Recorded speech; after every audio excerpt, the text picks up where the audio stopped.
Government సంబంధించిన డబ్బులు ఈ అందాల పోటీల మీద పెట్టాలా అనేది ఒక పెద్ద ఇష్యూ. కరెక్ట్. రెండో ఇష్యూ, అసలు అందాల పోటీలు ఉండాలా వద్దా.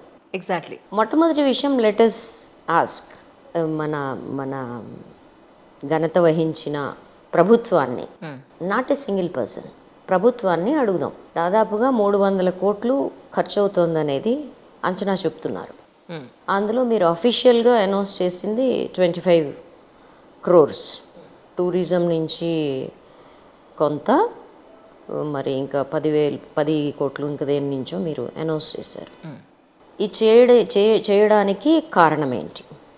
ఒక పక్కనేమో రాష్ట్రం అప్పుల్లో ఉంది, కాళేశ్వరం డ్యాము కుంగిపోయింది, రైతులకి పంటలు దెబ్బతిన్నాయి, వాళ్ళు ఇంకా కోలుకోవడం లేదు, మీరు పెన్షన్ ఇవ్వగలిగిన పరిస్థితుల్లో రాష్ట్ర బడ్జెట్ లేదు. ఇన్ని సమస్యలు ఉంటూ మీ తెల్లారులేస్తే మన రాష్ట్రాన్ని అప్పుల్లో ముంచేశారు, మిగులు రాష్ట్రం లోటు రాష్ట్రంలోకి వచ్చింది అని చెప్తూ, సరే మీ రాజకీయ యుద్ధాలు చేసుకోండి, బట్ కేసీఆర్ అవినీతి చేసినా, రేవంత్ రెడ్డి అవినీతి చేసినా, ఎవరు అవినీతి చేసినా అది రాష్ట్రానికి నష్టం, ప్రజలకు నష్టం. అబ్సల్యూట్లీ. అది తప్పనిసరిగా బయటికి రావాలి ఒక భాగం. కానీ మీరు రాష్ట్రం ఇంత కష్టాల్లో ఉంది అని చెప్తూ ఇన్ని 100 కోట్ల రూపాయలు ఈ ఈవెంట్ మీద ఖర్చు పెట్టడం, ఇట్స్ అన్ ఈవెంట్, ఖర్చు పెట్టడం అవసరమా? ఇది ఒక నిర్మాణాత్మకమైన కార్యక్రమమా? అబ్సల్యూట్లీ. అంటే మన ఆడవాళ్ళకి పెన్షన్లు ఇవ్వడం కంటే, రైతులకి కాంపెన్సేట్ చేయడం కంటే, మన ఇప్పుడు ఆ పిల్లర్స్ దిగిపోయిన ప్రాజెక్టులు ఏవైతే ఉన్నాయో వాటిని సరిచేయించడం కంటే, మనకి ఫస్ట్ ప్రయారిటీలో 300 కోట్లు అందాల పోటీలకి కేటాయించడం అంటే మీ ప్రాధాన్యతలు ఏంటి అనే ప్రశ్న వస్తుంది. మీ ప్రాధాన్యత ప్రజల టూరిజం అని చెప్తున్నారు మీరు. ఇందులో 2 విషయాలు చెప్పారు. ఒకటి, టూరిజం పెరుగుతుంది అని. నిజానికి మన రాష్ట్రంలో చాలా అందమైన అద్భుతమైన టూరిస్ట్ స్పాట్లు ఉన్నాయి, నో డౌట్ అబౌట్ ఇట్. అంటే వీళ్ళు వచ్చి కానీ ద క్వశ్చన్ ఈజ్, మీరు రాజస్థాన్తోనూ కేరళతోనూ కంపీట్ చేయగలుగుతారా టూరిజంలో? ఏ రాష్ట్రం కంపీట్ చేయగా ఇప్పటి వరకు నేను చూడలే. అజంతా ఎల్లోరాలు ఉన్న మహారాష్ట్ర కూడా it is not able to compete with them. దానికి అనేక కారణాలు ఉన్నాయి. ఒకటి. రెండవది, ఇవాళ రేపు టూరిజము అనేది ఈ ఈవెంట్స్ వల్ల జరగడం లేదు. ఈ ప్రవాసాంధ్రుల్ని పెట్టుబడులకి పిలిచి వాళ్ళకి బోల్డ్ డబ్బులు పెట్టినట్టుగా దానివల్ల ఏ పెట్టుబడులు రావు. అట్లనే ఇది కూడా ఒక నేతి బీరకాయలో నెయ్యి. ఇవాళ రేపు మీరు ఎక్కడన్నా వెళ్ళాలంటే మీరేం చేస్తారు? యూట్యూబ్ ఓపెన్ చేసి ట్రావెలాగ్ ఎవరిది ఉందో చూసి మీరు ఒకటి కొడితే ఒక స్పాట్కి, ఒక రాష్ట్రానికి సంబంధించిన ఒక 150-200 వీడియోలు వచ్చేస్తాయి నీ టూరిస్ట్ స్పాట్. కరెక్ట్. మీకు అసలు అది అవసరం లేదు. మీరు ఎయిర్ టికెట్ బుక్ చేసుకున్నా, లేకపోతే ట్రావెల్ బుక్ చేసుకున్నా, బుకింగ్కి వెళ్ళగానే కింద నువ్వు వెళ్ళే ప్రాంతంలో ఏ హోటల్స్, ఏ టూరిస్ట్ ప్లేస్లు, ఏ ఫేమస్లు, మళ్ళీ అప్ అండ్ డౌన్ ఎంత అవుతుంది, అవును చాలా వివరంగా ఇస్తున్నారు. ఈ కాలంలో either young generation or for that matter old generation ఇవాళ నీకు అందాల రాణులు వచ్చి అక్కడ చూసారు కాబట్టి అని ఎవరన్నా వెళ్తారా? Impossible. No self respected tourist, ఆత్మగౌరవం కలిగిన ఏ ప్రయాణికుడు, టూరిస్ట్ అంటే వాళ్ళకు కూడా ఒక ట్రావెల్ చేసే వాళ్ళకు కూడా ఒక సెల్ఫ్ రెస్పెక్ట్ ఉంటుంది. అవును. ఈ అందాల రాండి ఎలా వచ్చి ఇలా తొంగి చూసి వెళ్ళిన ప్రాంతాలకు వెళ్ళాలని వాళ్ళు ఎందుకు అనుకుంటారు? Are they stupid? కానీ దీనికి ఖర్చు పెట్టిన ఈ డబ్బులు ప్రజల ధనం.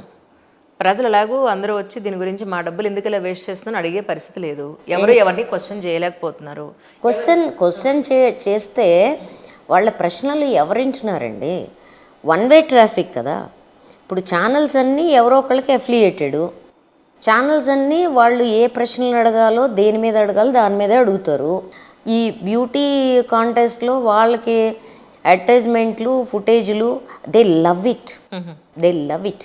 నాకు చాలా గుర్తు, సమ్ 25 years ago ఈ బ్యూటీ పెజెంట్ గురించి సాయినాథ్ గారు రాస్తూ, పాల్గొని సాయినాథ్ గారు రాస్తూ, అసలు కొన్ని 300 ఛానల్స్ దాన్ని అప్పుడు ఆ కాలంలో 300 ఛానల్స్ ఎంత సమయాన్ని దీని మీద కేటాయించినాయి అనేది పెడుతూ ఎన్ని వేల గంటల ఫుటేజ్ని ఈ బ్యూటీ కాంటెస్ట్లు స్వీకరిస్తున్నాయి అనేది ఇట్ వాజ్ అమేజింగ్. దాంతో ఇప్పుడు పోలిస్తే ఇప్పుడు ఎంతమంది పరిగెడుతున్నారు, ఇంక్లూడింగ్ యూట్యూబర్స్. ఆ ఫుటేజ్ అవును అవును they use it for different purposes. Okay, అవును అవును దే లవ్ ఇట్. రెండు ads, they also love it. అవును. కాబట్టి ఎందుకు అడగాలి ప్రశ్నలు? రెండోది, ఎవరైనా అడిగితే వీళ్ళంతా అవుట్డేటెడ్ అంటారు.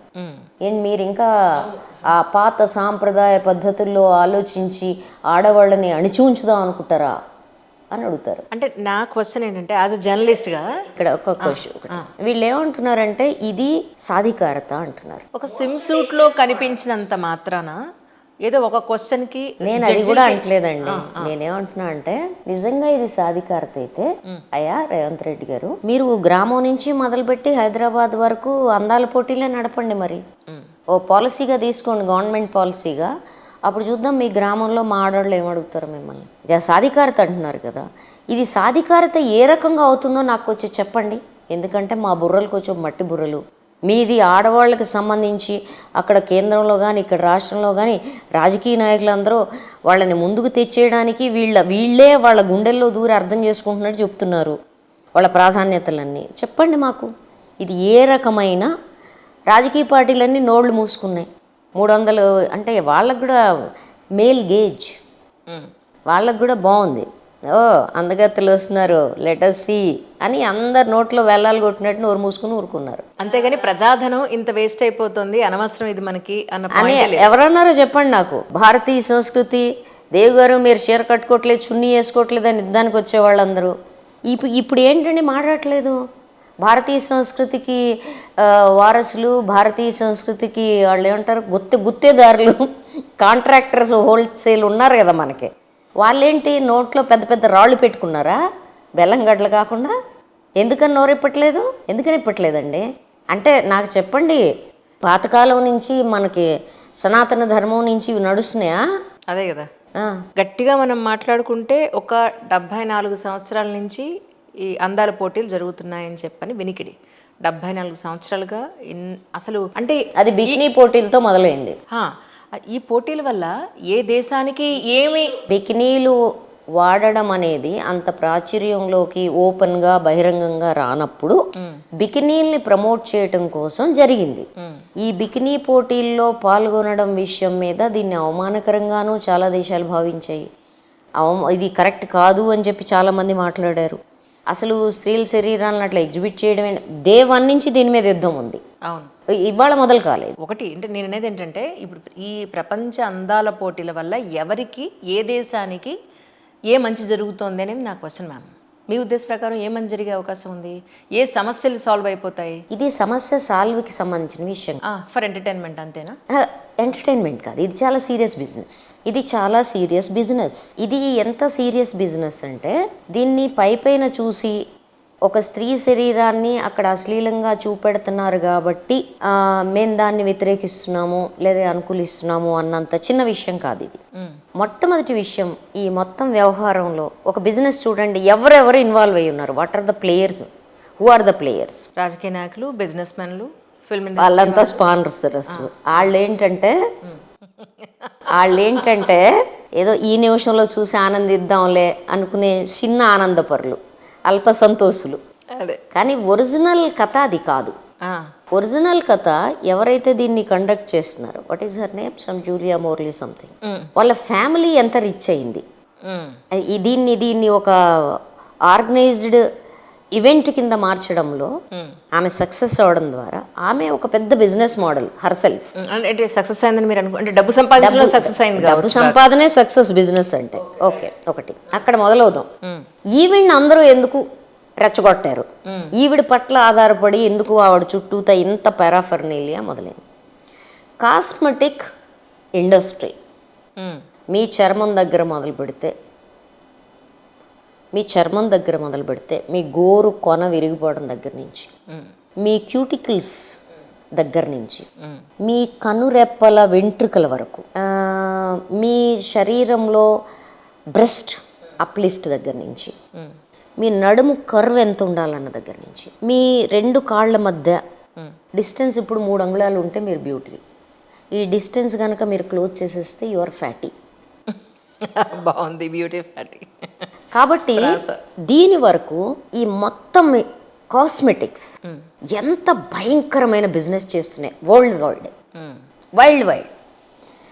మనకి మన చిన్నప్పుడు ఫెయిర్ అండ్ లవ్లీని ఎవరన్నా వాడితే ఫెయిర్ అండ్ లవ్లీ వాడతాం తెల్లబడిపోదాం అనుకుంటుంది అని మనం అందరం జోకులు వేసుకునేవాళ్ళం చదువుకునేటప్పుడు. ఇప్పుడు ఫెయిర్ అండ్ లవ్లీ వాడకూడదు అనే అవేర్నెస్ అయితే వచ్చింది కదా. ప్రతి ఇంట్లో కేజీల లెక్కన కొంటున్నారు. కొంటున్నారంటారా? కొనకూడదు అని చాలా అవేర్నెస్ పెరిగిందని నేను అనుకుంటున్నాను. బిజినెస్ చాలా పెరిగింది. Yeah, all the fairness creams through out India పెరిగినాయి. దీనికి డిఫరెంట్ లాజిస్టిక్స్ ఉన్నాయండి. అంటే డిఫరెంట్ మెజర్మెంట్స్ ఉన్నాయి. భారతీయ మహిళలు వాళ్ళు తెల్లకి కనపడాలనుకుంటారు. ఎందుకంటే మనం ours is a country of racism. భక్తులందరూ నా మీద ఇరుసుకుపడ్డా మీకు అందరికీ నల్ల రాముడిని కూడా తెల్లగా చేసుకునే అలవాటు ఉంది మీకు. కృష్ణుడిని రాముడిని కూడా మీరు నార్తెల్లి చూడండి, పాలరాతిలో చెక్కి కూర్చోబెడతారు వాళ్ళు. కాబట్టి మనకి తెలుపు అనేది ఒక అబ్సెషను, ఒక జబ్బు. మనం వర్ణ వివక్షత గల దేశం మనది ఒకటి. ఈ వర్ణ వివక్షత బహుశా నేను అనుకోవడం వెస్ట్లో కూడా లేనంత ఎక్కువ ఉంది మనకి. అందుకని మనకి నువ్వు తెల్లబడతావు అంటే సున్నంలో అయినా మునుగుతారు మన వాళ్ళు. రెండో విషయం, అసలు సామెత ఉంది, ఎరుపు 7 అంకెలు కొట్టేస్తుందంట. నాకెవరు ఈ మధ్య చెప్పారు. నేను ఈ కాళ్ళు చేతులు ముక్కు ముఖం వంకరగా ఉన్న ఎరుపుగా ఉంటే 7 అంకెలు కథం పక్కన పెట్టేసి ఇది సెలెక్ట్ చేసుకుంటారు. తర్వాత ఇది మన అబ్సెషన్. అదే when it comes to the west, వాళ్ళు యంగ్ అండ్ స్లిమ్ కనబడాలనుకుంటారంట. సో వాళ్ళకి అది. మీకు ఆఫ్రికన్ కంట్రీస్ వస్తాయి, they wanted to straighten their hair. Different ఉన్నాయి. వీటన్నిటిని ఇక్కడ కలుపుతారండి. ఇది సంగమం అన్నమాట. రైట్. వీళ్ళందరికీ సంబంధించిన బ్యూటీ అవసరాలని ముందు సృష్టిస్తున్నారు. రైట్. బ్యూటీ అవసరాలని ముందు సృష్టిస్తున్నారు. సృష్టించిన తర్వాత దానికి కొన్ని స్టాండర్డైజేషన్ మెజర్మెంట్స్. అంటే నువ్వు అందగత్వం అనుకోవాలంటే నీ ముక్కు ఏ కొలమానంలో ఉండాలి, నీ కళ్ళు ఏ కొలమానంలో ఉండాలి, నీ సిమెట్రీ ఆఫ్ ఫేస్ ఎట్లా ఉండాలి, నీ బాడీ ఎట్లా ఉండాలి, ఈ బాడీలో నీ ఛాతీ కొలతలు ఎంత ఉండాలి, హిప్స్ ఎంత ఉండాలి, మధ్యలో ఈ రెండుకి మధ్యలో ఉండే జాయింట్ ఎంత కనెక్షన్లో ఉండాలి, దీనికి ఖచ్చితమైన టేపింగ్ కొలతలు. దానికి అంతే. అందం అంటే అంతేనా? వస్తున్నానండి.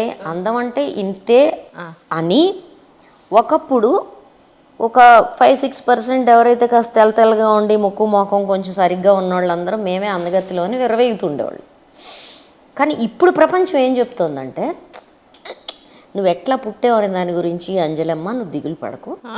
నీ ముక్కు వంకరగా ఉందా, కాస్మెటిక్ సర్జరీ చేయించుకో.